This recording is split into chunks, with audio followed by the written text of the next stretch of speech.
fuel choice that even rivals can agree on? Now that's worth the hype. Cheaper, cleaner, and homegrown. Pump it up with unleaded 88.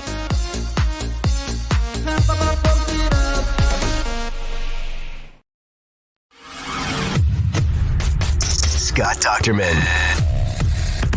Chad Leistikow. Together on one pod, talking odds and all things Big Ten. Powered by GameDay Men's Health, with locations in Ankeny, West Des Moines, and North Liberty. From the Channel Seed Studios, this is Legends and Listeners.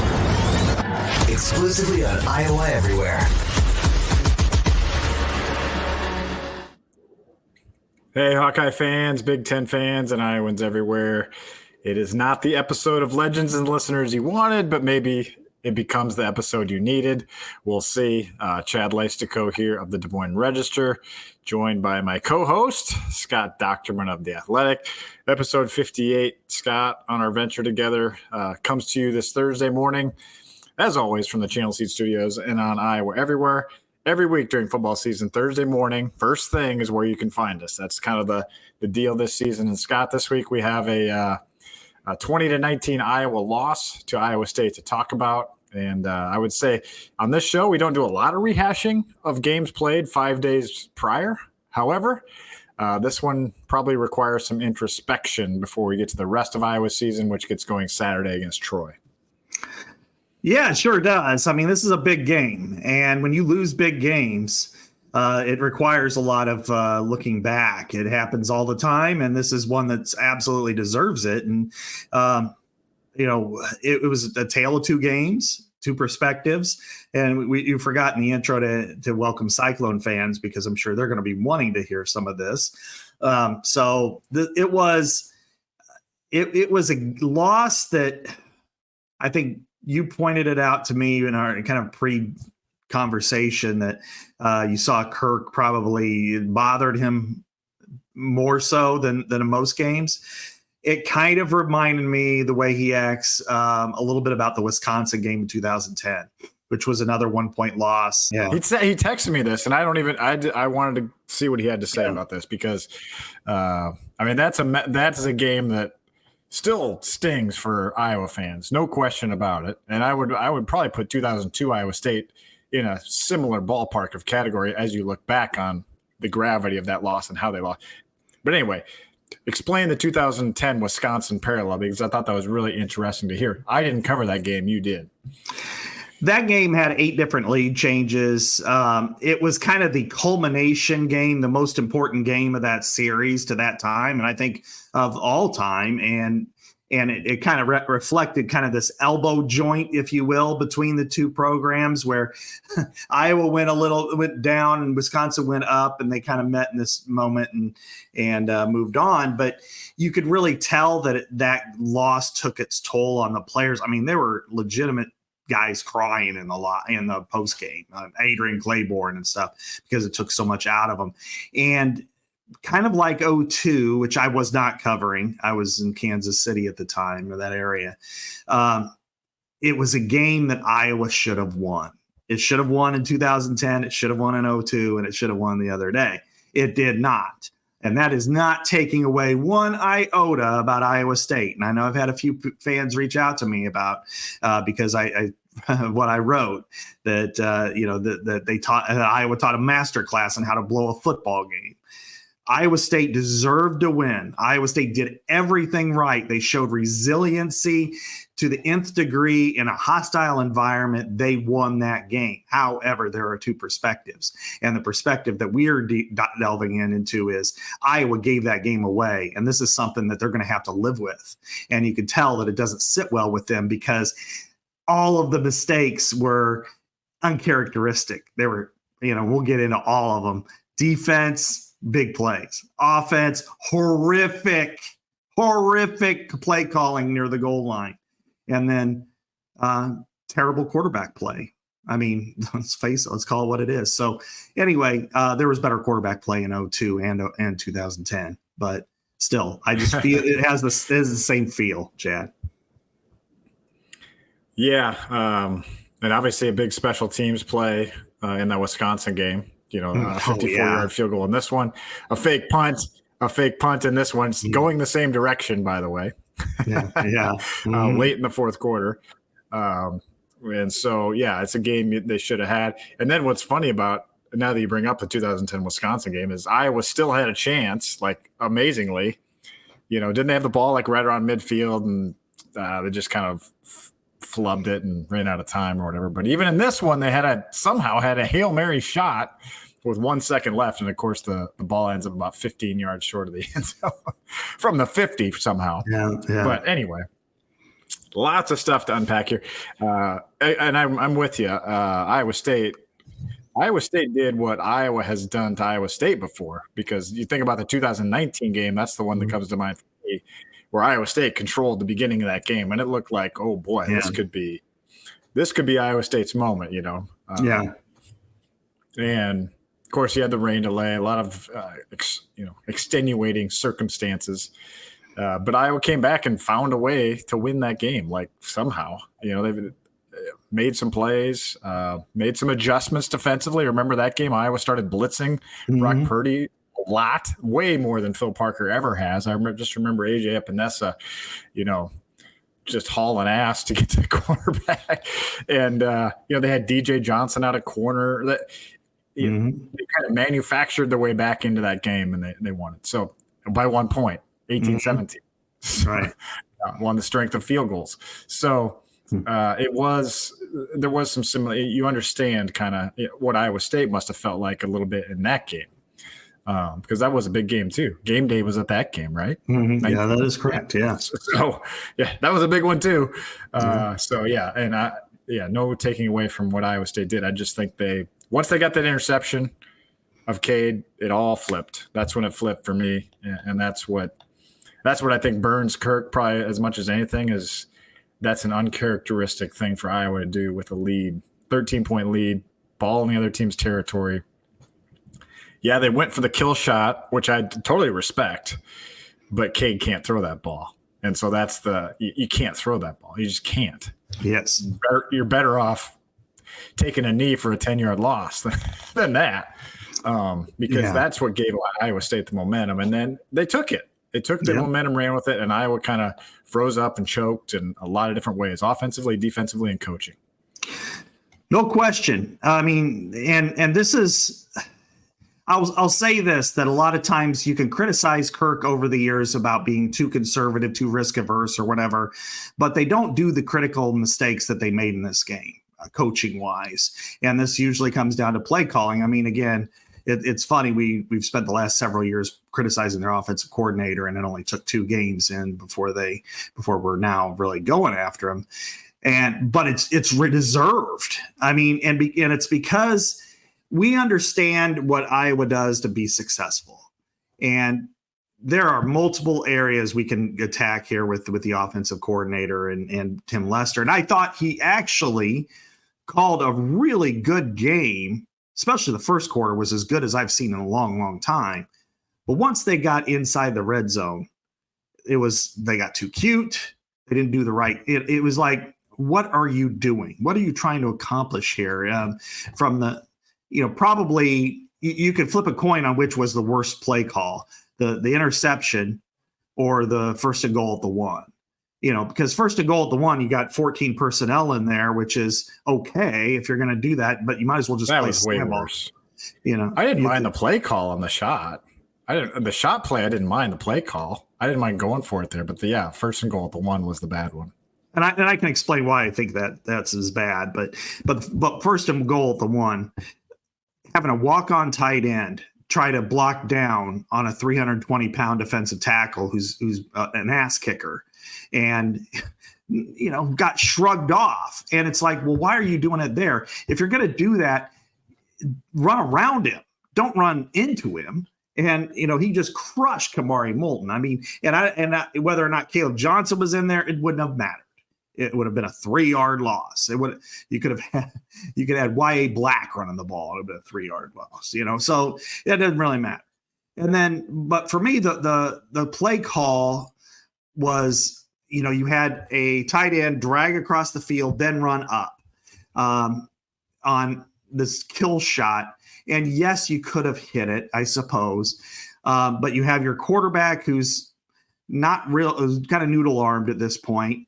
Roll to his right, throw all the way across the field to his left, up the sideline, into the boundary, and you've got multiple defenders there. And the one that made the pick, made a really good play, sagged off. He didn't attack one of his receivers, but for at that juncture of the game, you're up 13-0. Iowa State got a penalty on its kickoff. They're at the 10, then they punt, then you're at their 42, and you've been running the ball at will at them. Now is the time to just pound them. Now, you can do a play action pass and go deep, but I thought that the boot action throwing across the field was wrong because you just don't have the quarterback who can make that throw. And Cade's got to understand, park it in the drink, throw it out of bounds, throw it in the middle of the field, and it hits in your 2nd and 10. So anyway, that's why I thought both of those two plays were just foobar. Yeah, that's a good perspective for sure. And, I think the one thing that people forget is, maybe don't forget, but Iowa did respond to that 9-play, 75-yard drive with a touchdown drive of its own.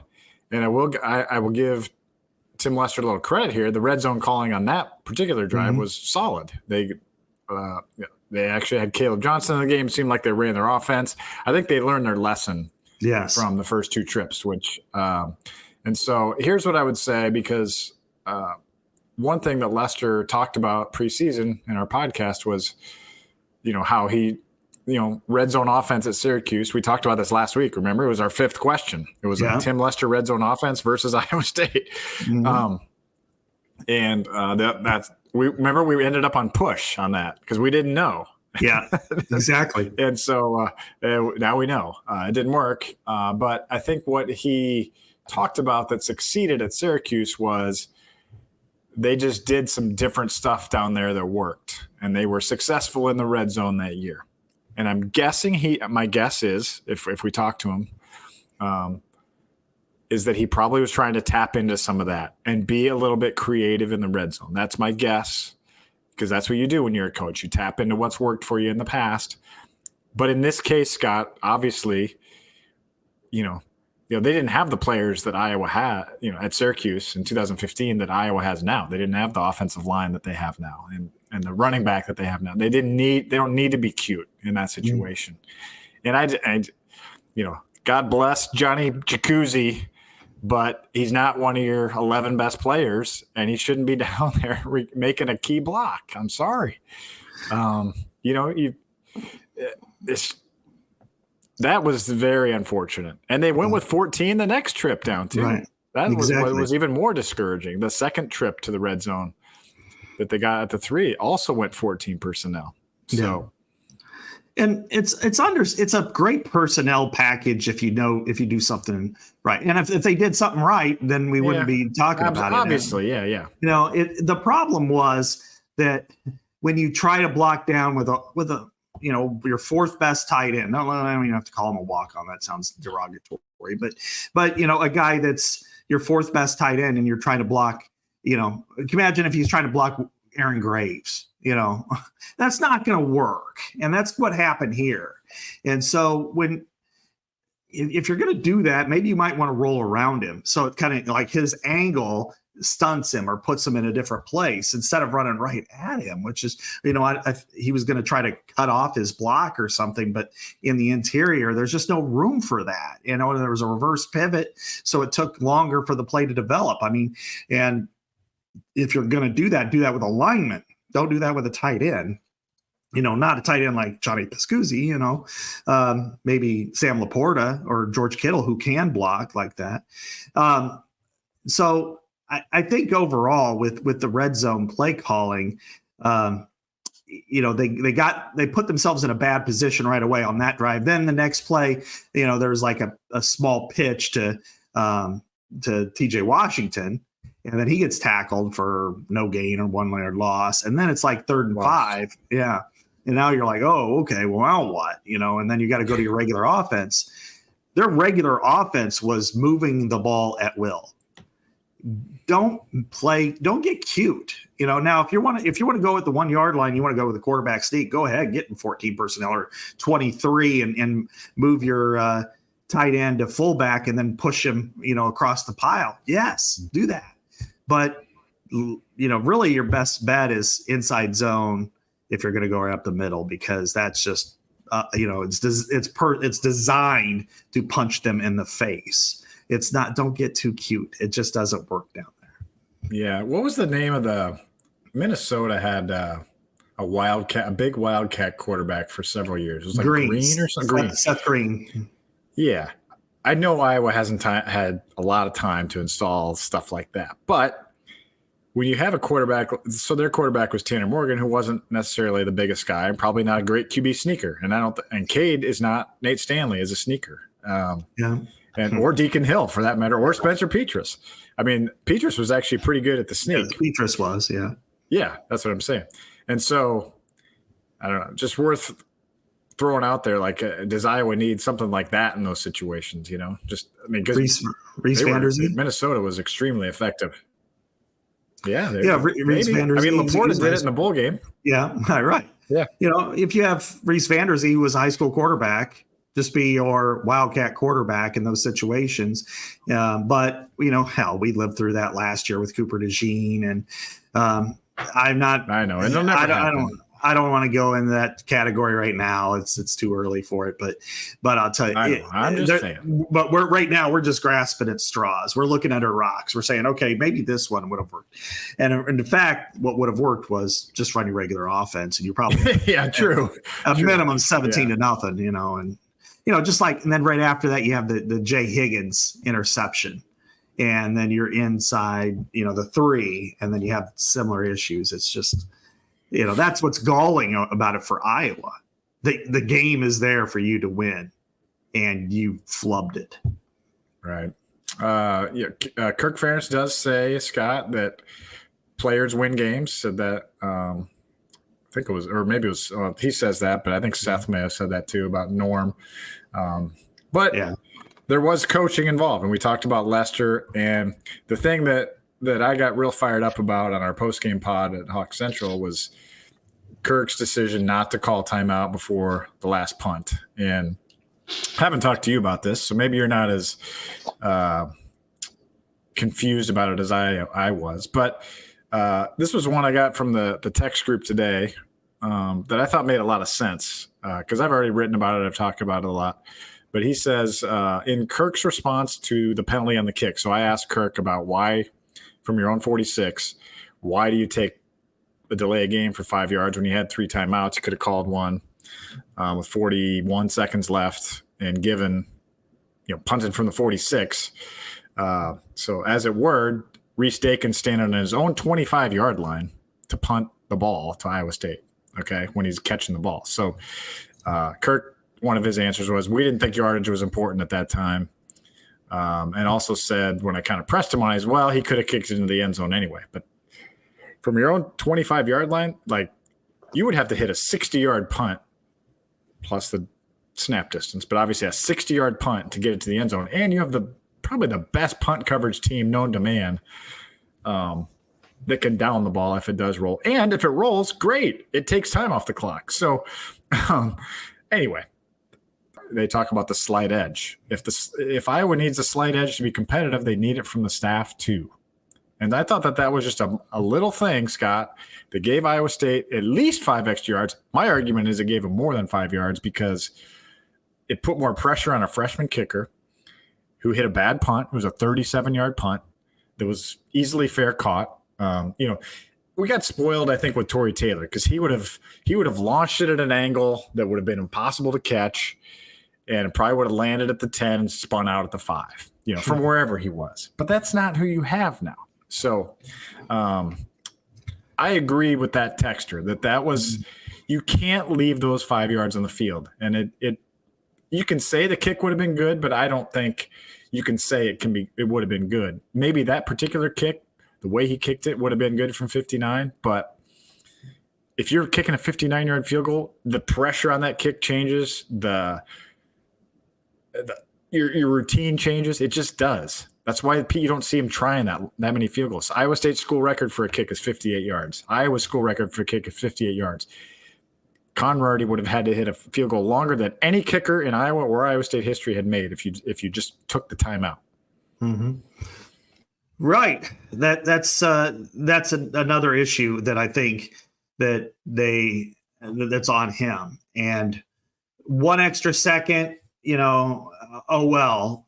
To me, I think 1 second versus 5 yards. Well, again, 59. Let's say the punt was exactly the same. It's just 5 yards down the field farther. Then that's 5 yards more that they have to get. I'm not saying that they would have changed their play call. I'm not saying that Jalen Noel wouldn't have beaten Sebastian Castro up the sideline and done the same thing. But it does provide that. If you're talking about 59-yard field goal, the degree of difficulty is different. The thought process is different. And because then you're in your head a little bit more. And instead of just kicking it, and I'm not saying 54 is anything close, but 59, you're thinking about, I got to get some real leg on this. Drive it. It's usually lower. And there's more opportunity to get a finger on it or actually to move it directionally. So, that's something that he did wrong. And there was a situation that I referenced once on the radio and had an Iowa State fan who was really interested in finding out more. So I ended up getting a hold of the Big 12. I did anyway. I was just waiting for the response on this, but and this is not a reason why they lost the game.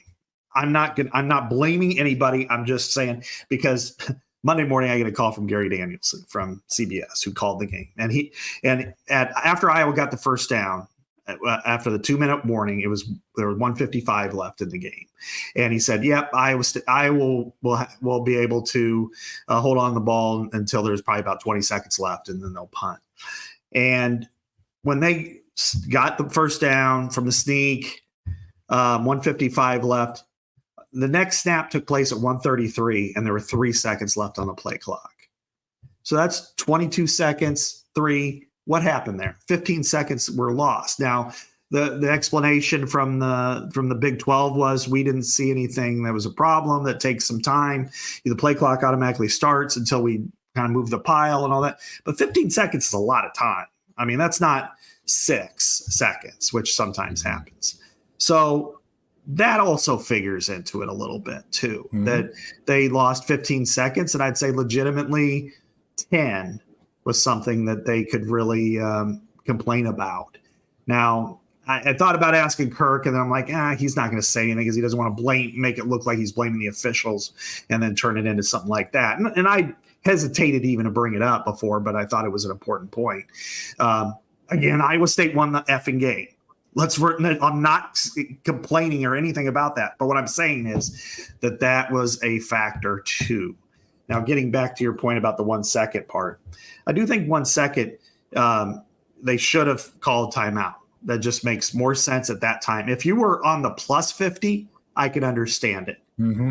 Yeah. If you're like, you're at their 46, you're like, we want a little more distance because then it travels. It's an extra second or two in the air. And then you've got an opportunity if you kick it out of the end zone or you get it closer. But where they were positioned on the field, I didn't think it made sense. I think what happened, my guess is, I don't know, on that first down thing, like when you watch the TV copy, it's hard to tell because they don't put the clock up there. So I couldn't tell when I rewatched the game. And I was thinking the same thing as Danielson. I was like, they're not going to have much time left. Yeah. I was thinking maybe 30 and it ended up being 40. So I think the 10 seconds was right. The 10-second gap, I think, is more you could quibble about. And of course, the final kick took place with 9 to go. So yeah, right. It was an important 10 seconds. Yes. But they don't stop the clock on first downs anymore, except in the final 2 minutes. So I think there was probably a little bit of rust, I don't know, or whatever. They just don't do it as often now. So it's not as routine as it always has been, because you used to see all the time, like teams would get first downs. They'd be moving those chains quick and it'd be like, boom, like 36 on the play clock, 34 on the play clock. It's the game clock's moving again. Right. It's just common practice in college football. People say, oh, the clock stops after first downs, like, on the TV or whatever. It's like, no, they don't. It just stops super temporarily. Right. Exactly. Just like when a ball goes out of bounds, the clock does stop for a few seconds until they get it back in, and then they wind it again. So it's the same deal. And that's my guess is what happened is they just weren't as accustomed to doing that because you only do it in the final 2 minutes now.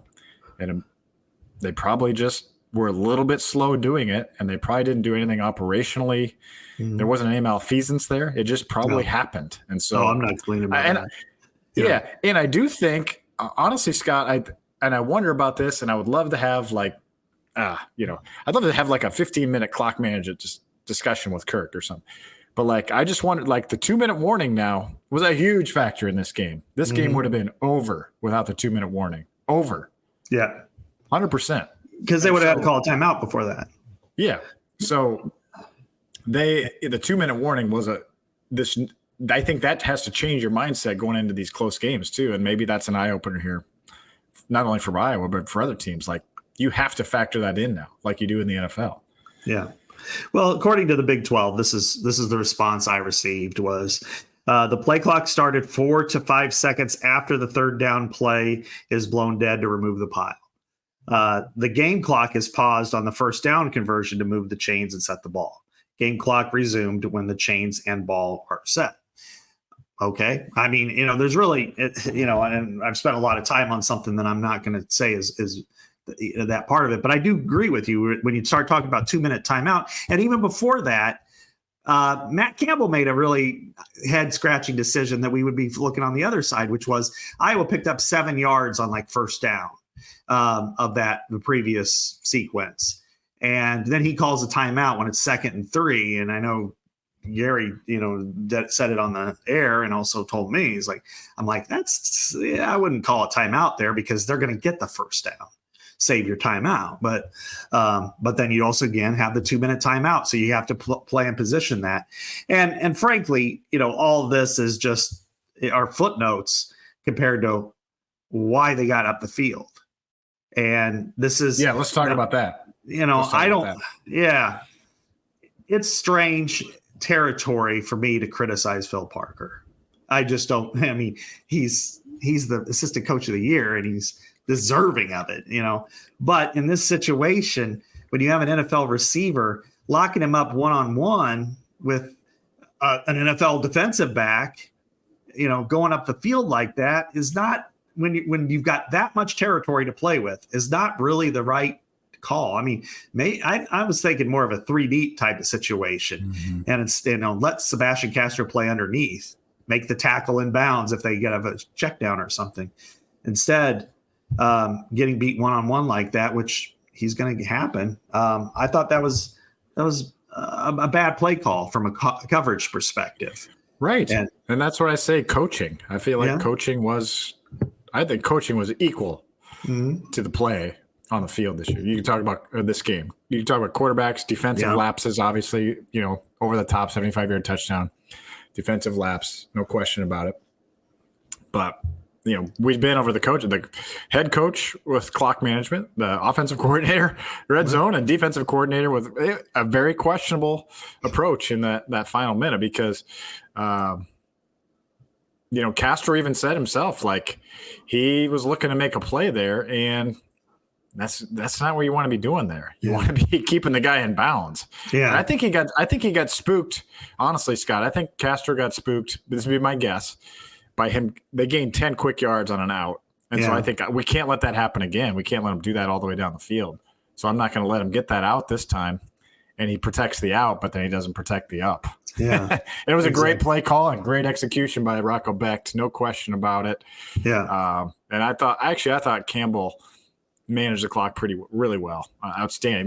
They must work on that exact scenario because for the Iowa defense to let them get out of bounds on that 30-yard gain also was That's not good. You got to be guarding. You got to be guarding the sideline. They don't have a timeout. Exactly. They don't have a timeout, and you're letting them run an out and up the sideline, a wheel route, and there's nobody there to meet him, to get in the way, to knock it away, or even to tackle him after 15, 18, 20 yards. Instead it goes 30. 20-yard pass over the middle would almost be fine. Yeah. So that's why, you think, why not run 3 deep instead of 2 deep? Instead they were running like their base package. And again, prevent is, they always taught, prevent you from winning, but there's a reason for that. You're giving up yards, but chewing clock. And for them to have to go, not 80 yards, but go 45 to get themselves in a position to get a field goal, you need to slow it down and you need to keep them in bounds. And they were able to do that on the last one with Bramer, catching that ball. But I also say this, that Rocco Beck impressed the hell out of me in this game. He was easily the better quarterback. It wasn't even close, but the way he managed situations, the clock came back. I mean, that opening frame was really tough on them, on him. The interception early in their own red zone. And yet, he came out in his final 3 quarters was 22 of 34 for 266. Had, the 75-yard touchdown pass that, 𝗀𝗻𝗋𝗶𝗹 blew, but also Jay Higgins says, hey, I didn't reroute him. That's true. He should have done that. However, 𝗀𝗻𝗋𝗶𝗹 needs to understand he needs to be deeper than the deepest man. Because in case he does catch it, you catch him. Instead, you let an NFL receiver go for 75 yards right after you equalized their touchdown to go up 19-7. And then, of course, the 2-point conversion. Equalize it. Got 6. Got 6. Right. But what I'm saying is that you erased that and you put themselves in a situation where, then you gave it right back. And then, then there was also quarterback play, which first quarter, really good Cade, 8 of 11 for 72 yards. Last 3 quarters, 5 of 18 for 27 yards and 2 interceptions. That's not getting it done, man. That's Deacon-esque. And I think everybody's kind of frayed mentally on the quarterback situation after what we've seen the last 3 to 4 years. No question. Well, let's tuck the quarterback discussion into our looking forward thing, so we can talk about so we can stop killing people about this Iowa State game. Maybe people want to move on. Maybe they don't. But before we do, GameDay Men's Health continues to be a fantastic partner of Legends and listeners. Just the other day, had a friend ask, hey, did you just say this stuff on the air, or do you mean it? And I told him, I said, I love GameDay Men's Health. I mean it, man. And I gave him the explanation. I said, it's been a game changer for me. Their testosterone replacement therapy can help you feel like you are in your 20s again, truly. When you have low T, your mood, your energy, your sex drive, your athletic performance, they just start lagging. You're tired. But GameDay Men's Health can get you back on track and help you with weight loss totally separately. So get your free, honestly, and with more testosterone, I feel like my weight is more under control as well. It's not as hard to keep it off. So get your free private, no obligation consultation today. Check them out at GameDayMen'sHealth.com or call one of their locations. There it is on the screen. In Ankeny, West Des Moines, or North Liberty. And when you do, tell them that Chad and Scott from Legends and Listeners sent you, because we want them to know that you guys listen to our show, and so that we can keep bringing it to you. What a great place. So I really enjoy my visits there on Mondays, and even though they're still working on the front door after getting run into, that's still operational and very professional. All right, let's look ahead, Scott, to the rest of this season, because there's a lot of people upset, and I get it. We talked about past scars, 2010 Wisconsin, 2002 Iowa State. These things linger for a while. That's why we still talk about them, why we still remember them. But what can Iowa make out of this season? I don't know. I guess let's – how do you want to start? Do you want to go right into quarterbacks, or you want to just talk about globally the rest of this season? Let's go global first. Let's talk about defense. Let's start over there, because there were some uncharacteristic mistakes, I think, by the defense. One of which was, of course, the blown coverage on a 75-yard touchdown, and then the other was in not even 2 minute. It was 30-second coverage, that where they gave up a 30-yard pass at the end of the game that enabled them to get Iowa State to get into field goal range. Chad, I think that's an aberration. I think those things are not going to happen again. Maybe it happens individually once, during the rest of the season, but I think they're going to shut that part down.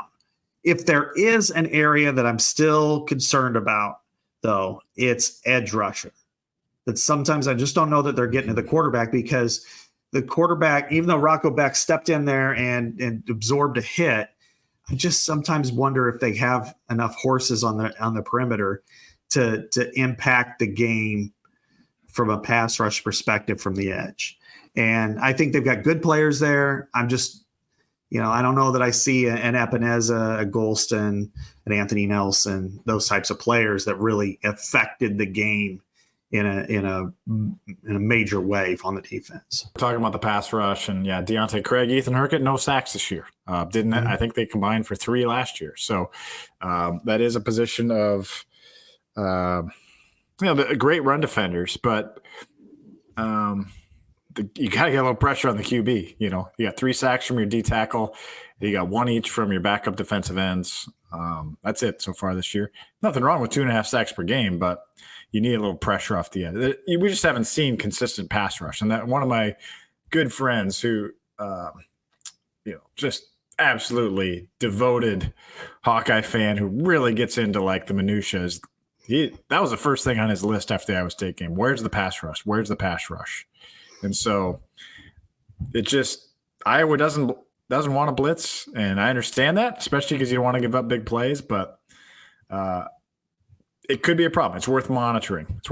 I'm with you that the defense isn't anything we should worry about, but I do think it's clear now that you can get to Iowa a little bit in the air because you got a little time to throw, and you don't have Cooper DeJean back there. Let's be honest. So we'll see what teams do. I don't think Troy is going to light it up on the scoreboard this week, but Ohio State might in a few weeks. We'll see. It's something to monitor for sure. Exactly. I look at and this is something, they do some switching when it comes to pass rush situations where they put Deontay Craig inside and kind of move some guys around. But I still think that, I don't know if it's just somebody younger or somebody more athletic. A traditional linebacker needs to be a stand-up guy. Remember Joe Evans in his early days where he was just a stand-up pass rusher type. I kind of think that that's what they need because they did do some blitzing, but I think overall it's still pretty good. So I guess just if you want to stick to globally here, honestly, I feel good about this team. I mean, other than we got to get. We got to have the quarterback discussion, okay? But if you told me they're going to average 5.7 yards per carry, Scott, we talked about this offensive line. We thought it would be better. I think we were right so far. And I think Caleb Johnson is performing better than we could have expected. So you think about that part of it. The Lions have given up 1 sack. It feels like they've got some receivers emerging now. As much. Vanderzee with just 1 catch. Caleb Brown needs to get going. But, I mean, you give me an offensive line, Scott, a running game, and a defense, I think that's a pretty good start. This team is not dead is what I'm saying. This is the type of team that could go on a run if they just get some quarterback play. No question. And I think overall it's really good. The running game to me is as healthy as it's been since 2020 when you had Tyler Goodson as the running back. And when they run for 200 yards against Iowa State, that should be a win. That should be an easy win, in fact. And the way Caleb Johnson has run since he entered the game as after his first half suspension in week 1, he's been a dog, man. I mean, 187 yards, 2 touchdowns. He had 4 explosive plays. He's made strides as a running back to where he's gone from, being good at times, very good at times, and then inconsistent at other times. I think he's matured to become a much better running back. And a lot of that is, and this is where I'll give credit to Tim Lester, is that they've altered their running locations. They used to just have kind of 2, which, Kirk said, well, we always had that one. No, you didn't. They had inside zone, an outside slant, kind of the wide zone. Now they're going with more of the mid zone, which is more what used to be known as off tackle. And that's where it's been really effective because the guards are able to be tighter. They're able to get to the second level easier, and the holes there for Caleb Johnson. So I think that's been a real godsend for this team. All right, let's peel off the Band-Aid here, Scott. Should we get some Steeple Ridge bourbon for this one? Yeah, absolutely. Steeple Ridge bourbon, high quality, delicious drinking award winning craft bourbon. Great sponsor of Iowa Everywhere. Great sponsor of Legends and Listeners. Please look for it at your local retailer. And if they don't have it, ask them why the hell they don't. Ask for it by name. Steeple Ridge is distilled, aged, and bottled in Iowa by Lonely Oak Distillery. Scott's just chugging over there. I'm sure that's how a lot of Iowa fans were feeling on Saturday, Scott. And we're not going to – we want to try to put the quarterback in the spin forward category because we're going to rehash forever. But obviously, it could have been better. The 2 throws to me that really hurt.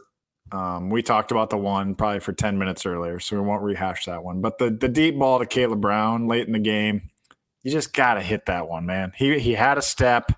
You had the perfect play call. I give Lester credit on that one too. I mean, It was kind of like one of those Brian Ferentz play calls where he had the right call and then just couldn't execute it. And Brian would have been a genius, if it hit like the Stanley to Hawkinson in 18, and at Penn State. And you got to step on an Iowa State defender to put the game away, get the ball downfield. And he not only didn't get it to him, he underthrew him and it almost got picked by the safety. Mm-hmm. I mean, that ball was, as Gary Danielson said on the broadcast, it was 10, 15 yards underthrown. And he had time to set his feet on that throw too. So that one really hurt too. That one hurt as much as the other one, I think, because that would have put the game away. It was in the 4th quarter. Right. This is where we've got to be honest, and in the past, before NIL, I would really put some pillows on my vocal cords here to soften things up, but he's not good enough. He's not consistent enough, and he doesn't have a strong enough arm. And unless that really improves, and his accuracy has to improve, because you can survive not having a great arm, not having a deep arm anymore, because I think for a couple of years having it off, I think has really affected him. But you can survive that, but you've got to be more accurate. And he's missing on some passes that are slants. He's throwing behind guys that are falling at their hip and everything like that. And as you said, the Caleb Brown throw, that locks it up. If maybe he scores, maybe he doesn't, but he will at least flip the field dramatically. They would have got a field goal. Yeah, been at 22. Exactly. Yeah, that would have been enough. That would have been enough, because then they would have to throw a Hail Mary on the last play. But I would say Rocco Becht would have been able to get the ball to the end zone, which Cade was unable to. He got it to the 7-yard line, and you're at midfield. You got to have a bigger, stronger arm than that. I mean, you just have to. That's something that. And I'm not saying he needs to be Petrus, because who has a cannon, who can throw it 75 yards in the air, or Nate Stanley, who could probably throw it 100. But you've got to throw it 50 yards in the air, 55 yards in the air without any problem, and he couldn't do it. And part of it is he's not a real fundamentally sound quarterback anyway. He likes to just kind of do things his way. But now that you don't have the running, the accuracy and the arm strength, you've really got to get into it. And he doesn't do that. And 5 of 18, 2 interceptions, 27 yards over the final 3 quarters. how are you going to be competitive with Ohio State? How are you going to beat Nebraska, who's really good? I hate to say it for Iowa fans, but let me be honest with you. They're good. Wisconsin, Minnesota going up there, they have a really good left tackle. So you've got all these factors against you or challenging you. And what's holding this team back from going from 7-5 to 10-2 is quarterback. And I'm not saying Brendan Sullivan's the answer, but I'm saying right now that Cade has got to be better than this, or it's going to be a very disappointing season. So on our podcast Tuesday, we did a whole Tyler and I did a whole podcast on the quarterback situation, and we talked about should Iowa play Sullivan some in this game early in the game, like third series. I suggested, what if you put him in the third series? Just predetermined, you're getting the third series, but maybe not if it's like first and goal at the 5, or you know what I mean. But like you're getting the third series, and whether Cade leads him to 2 touchdowns or Cade leads him to 2 punts, Brendan's getting the third series. Cade, you're back in after that, but we just want to get him out there and get him acclimated. Again, we don't think there's so much of a drop-off that it's going to kill the Hawkeye football team to have Brendan Sullivan in there for one series. That's one of the things I don't understand. Like, again, how bad can it be? What would be the downside, right? So, I just wonder if – I doubt they're going to do it, Scott, but I don't feel like that hurts anything. Like, I don't feel like there's a downside to that strategy. Like, what is – okay, I'll ask it. What is the downside? And I'll channel my under Brian Ferentz and say, what's the upside? No, I agree with you wholeheartedly on this. And I think, whether it's, hey, Cade, you got the first quarter and the spillover series, let's say that it's the quarter ends and you're 3 downs into it. Then Brendan, maybe you get the second quarter. Cade, you're still our starting quarterback. But we just feel like it's important for him to get some real-time snaps, not just hand the ball off with 5 minutes to go in the game. This is a team, an opponent, where they should be able to do that. Troy is beat up. Troy is 0-2. This is not the same Troy that won 10 or 11 games last year. They got a new coach. Last week, they were playing with a walk-on center and walk-on quarterback because they're both players got hurt, and they're going to try to come back and play this week. I think this is an overmatched opponent, and this is one where Iowa, it's a get-well situation. This reminds me of maybe when I think about 5 years ago, they played Middle Tennessee State. It was just like, these two teams are 2 completely different time zones, let alone tiers. And I think that could be the same case here. I want to see more Brandon Sullivan. And it's not that I think he's a great quarterback. I just want to see more of him. If in the first game, I was all for Cade McNamara getting more reps all the way through to the end of the game because he needed them. But based on this performance, you also might need Brendan Sullivan. And what happens if bad thing happens to Cade again, injuries or something like that? You want to make sure he's been with this team in an important situation. So I'm there with you on that. And because, if he goes 8 of 22, or we're going to have the same discussion again next week, Chad. And then we're going to have it after Floyd game. And then we're going to have it going into Ohio State. Oh my God, are they going to be able to do anything right? And it's going to be perpetual again for what feels like the 1,000th year in a row. So someone asked me this question, and I'll ask it to you, and then I'll offer my thoughts. Why can Iowa bench a 5-star starting safety in the middle of a game, but they will never bench a quarterback hardly ever in a game? Yeah. I wish I had an answer for that. I mean, look last year. This one really kind of frustrates me when you look at the way Deacon Hill played. And I don't mean to be hyperbolic. He's a nice guy, but I've never seen quarterback play that bad in the Big Ten before. And you have Joe Labus there. It's obvious that Brian doesn't like him. But I've had defensive players and coaches tell me that he does some really interesting things on the field. And, his last week was terrible. The week before that, he was good. Yeah, okay. But he couldn't have been worse on Deacon Hill. And in this case, if you can't go through this all season again. You had bad Cade for a half, good Cade for a half, good Cade for a quarter, bad Cade for 3 quarters.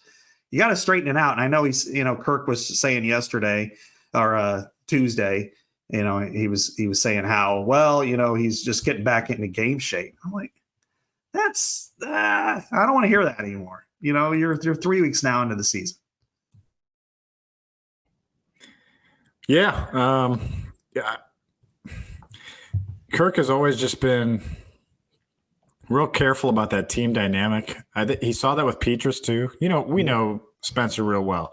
Yeah. And he was a guy that everybody loved, everybody rallied around. And I think Kirk factors that into his decision-making, right? Doesn't he? I mean, I think that's what the deal with Cade. I mean, he's a captain this week. He's the guys like him. They'll rally around him. But again, the guys want to win too, right? Yeah. So, and I asked Jacob Gill about Brendan Sullivan. I was glad they brought Jacob Gill Tuesday. And, he's not going to say anything bad about his best friend, basically. But he's like, yeah, he's still coming at 5 a.m. He looks good out there. He's ready. Like they asked him to go in. He's ready.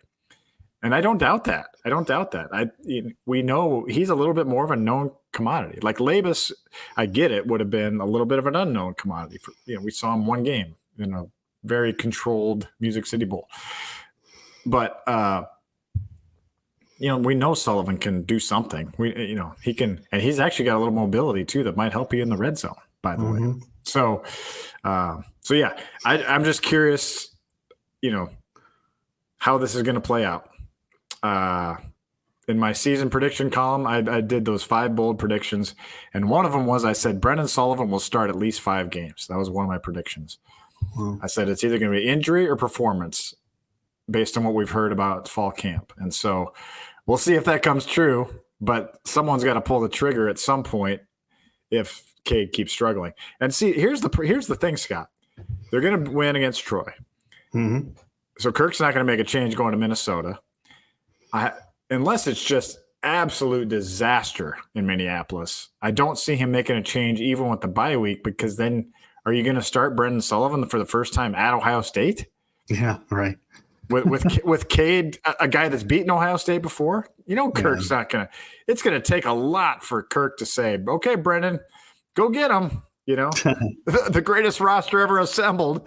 So it's that's why you got to play him now. We need to see it. We need to see him against Troy so that you can make an informed decision for that Minnesota game. Right. And as we know with Kirk, he's very reticent to change on this type of topic. I mean, he just doesn't do it. And I'll give him his credit. I didn't want to for a while, but when you look at some of the past decisions, they were all pretty much right. Spencer was the best quarterback on the roster, which also speaks to what they had and what they recruited, because Alex Padilla was not as good as Spencer.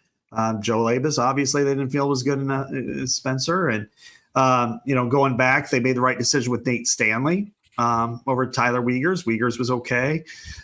There was the struggle with Rudock Beathard. They made the right decision. I mean, Beathard's he's not in the NFL now, but he will be in a couple weeks when his groin is healed. But so, he's made the right calls. But this situation to me is, I think there's an extra set of urgency this year, Chad. And the urgency. That's the thing. Yeah. They've got the roster now to still, if they run it together, if they could put it all together, save for the Ohio State game, they got a chance to be there right at the end. But if they piddle around at quarterback, they also have a chance to be 7-5 and lose, 4 more games, or at least 3 of them, because Ohio State won't be like this, but, lose 3 more games like the Iowa State game, which is a field goal against Wisconsin, a touchdown against Nebraska, take your pick out of another gut punch. And you're like, where did we've seen these years. 97 when they had Tavian Banks and Tim Dwight, and then they lose all these close games. 2010. There have been seasons like this. 05 was that way. Heck, it was a 4-loss season, but 18 was like this. And you just don't want to get yourself in that position if you can avoid it. And quarterback is the one spot. I actually think the receivers are playing better than I expected. It's the quarterback that isn't. And if Cade is making strides in practice and he's almost there, fine. I ain't seeing it. I'm sorry. And in this day and age, he's getting a lot of money. So I'm not saying the gloves are completely off, but I'm going to say that the scrutiny is heightened on this. Great stuff, Scott. I'm glad. Good honesty there, and I think that was good analysis. Let's talk some Big Ten games before we go. Pretty interesting slate this week, Scott. Like, I was surprised for week 3. We got a lot of good games. Interesting games. Alabama at Wisconsin. that's one I've been looking forward to for years. Now, Wisconsin maybe isn't the team that they've had, would have liked to see in like the vintage Wisconsin teams against Bama. Yeah. 11 a.m. on Fox. You got Joe Labus playing at Illinois, 11 a.m. on Peacock. I don't think people here are going to get too into Oregon State and Washington State, but those are interesting Big Ten games. At 2:30, you got Notre Dame, Purdue, 2:30. How about Northern Iowa going to Lincoln? They're going to play the Huskers, the hot Huskers. And then Indiana, UCLA is a sneaky, interesting game. I definitely want to check both teams out there. So what intrigues you the most this weekend in the Big Ten? And Maryland, Virginia. Brian Ferentz going to Virginia. So what do you think this week? First off, I really love that there are old rivalries reignited. Oregon State, Washington State. Those are rivalries like Iowa State. They're in-state rivals. They come from a little bit different angle, and I think it's important that they were able to maintain those. I think that's really cool. Maryland, Virginia was a longtime rival. They had an all-sports rivalry, kind of like, to some extent, it would be like Minnesota, Wisconsin, so I'm glad to see that that's going there. And Notre Dame hasn't played at Purdue since 2014, but before that they played like 70 years in a row. So I'm glad to see that one has come about. But, obviously right off the top, the most fascinating game is Alabama at Wisconsin. And they are in different tiers, if you might say, than the last time when they played, when Melvin Gordon was playing against the Tide. But that said, Alabama going to up north to Camp Randall is pretty cool. And then finally, I want to see if Indiana's, I won't say for real, but at least somewhat for real, because 77 points on my alma mater, speaks to me. They had 700 yards last week, program records for points and yards. Wow. And UCLA was not very impressive and barely beating Hawaii in week 1. So that one's, and it's a Big Ten game. It's UCLA's. It's the first Big Ten game ever at the Rose Bowl, which does have some meaning. Yeah, of course, Iowa gets to travel out there on November 8th. So always intriguing to watch opponents that Iowa has on the schedule when you get a chance. Let's talk about the Huskers here, Scott, because Northern Iowa Panthers going over to Lincoln. Now they're a 27.5-point underdog. We're not going to say they're going to win, but how good are the Huskers? They're definitely getting a lot of national love right now. And Illinois is too, honestly. Illinois is getting a little bit too after beating Kansas. But the Huskers are very intriguing to me. Like, it feels like to me that they are finally ready to take that jump. It feels like it. Now, they haven't experienced success in a really long time. So how will they handle it? They could not easily, but they could pretty realistically start 7-0, Scott, if you look at their schedule. And then go to Columbus. Can you imagine a 7-0 Nebraska when they haven't won 7 games since 2016? Yeah, right. Yeah, they were ranked 7th that year. They started off really well, and then they kind of tanked at the end of the year. So they were 9-4 or whatever they were. They're going to blow out Northern Iowa. UNI looked really bad. I thought last week they played St. Thomas, a team that doesn't have a any scholarship players and wasn't real successful. I think when you look at what they can do, I mean, they're playing, it's funny. We still think of Nebraska as Nebraska, even though we know what their most recent history has been like as a program, that we still look at, Nebraska, they could easily be this. Well, they do play Illinois, and they play Purdue, and they play Indiana, all teams that have beat them with regularity in recent years. But we also know that Nebraska has way more resources than the others, and it has a support system that's beyond almost anybody in the Big Ten. And when you look defensively, they're there. They're good. They're good defensively. And now they have a quarterback who can legit sling it. He's a freshman. He's going to run into some issues, but he's looked the part thus far. I expect him to continue to do that. But I'm really fascinated when they play Illinois on that Friday night. I want to say a week from Friday. Next Friday. A week from, and they play in Lincoln against Illinois. They both could be undefeated, and that could be a really fascinating matchup right away. Yeah, that one's on Big Fox next Friday, 7:00 on Fox. So that'll be fun to watch that. So their schedule is home against UNI, home against Illinois, at Purdue, home against Rutgers, at Indiana. We'll see. Mm-hmm. But yeah, those are the next 5 games. So that's why I say 7-0. Yeah. Not totally out of the cards, but then it gets tougher. At Ohio State, home against UCLA, at USC, home against Wisconsin, at Iowa. So it'll be interesting to see where the Huskers are at come Black Friday. We talked about a couple weeks ago, Iowa's, if they're going to try to get in at 10-2, they're going to need quality opponents to kind of emerge on this schedule. So maybe it'd be a good thing for the Hawks if Nebraska's 10-1 or something going into that game. I'm serious. I can see them both let's say they're both 9-2 and going into that game. They lose to USC, they lose to Ohio State, Iowa loses to Ohio State, already lost to Iowa State. And the winner has a shot at least at the playoffs. That's a heck of a game. That's a bigger game than they've ever played, because as we know, all these years that the West Division was set up and this game was set up to have some sort of winner take all, and it never happened. And it'd be amazing that the first year that they get out of divisional play, that it actually would be something with that kind of stakes. I do think Nebraska is capable of doing that.